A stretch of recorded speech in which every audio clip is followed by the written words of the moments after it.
नाशिक महानगरपालिकेच्या महापौर उपमहापौर निवडीनंतर सर्वांचेच लक्ष लागून असलेल्या स्थायी समितीची निवड कधी होणार याकडे सर्वांचं लक्ष लागलंय।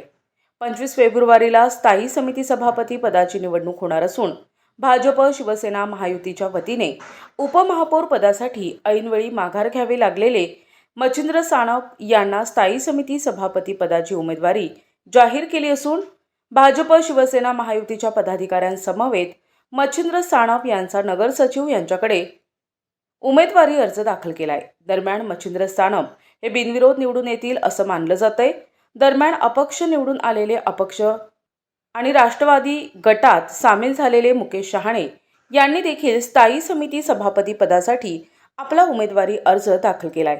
या अर्ज दाखल करताना भाजपच्या अनेक पदाधिकाऱ्यांनी त्यांची मनधरणी करतानाचं चित्र बघायला मिळालं। भारतीय जनता पार्टीच्या वतीने आज स्थायी समिती सभापतीचा मी उमेदवारी अर्ज दाखल केलेला आहे।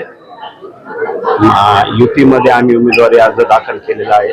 सर्व सन्माननीय सदस्य, आमदार, महापौर, शहराध्यक्ष सर्वांच्या उपस्थितीत आज उमेदवारी अर्ज दाखल केलेला आहे। शिवसेना भारतीय जनता पार्टीच्या वतीनं आज स्थायी समितीच्या अध्यक्षपदी श्री मच्छिंद्र सानप यांचा अर्ज भरण्यात आला आहे।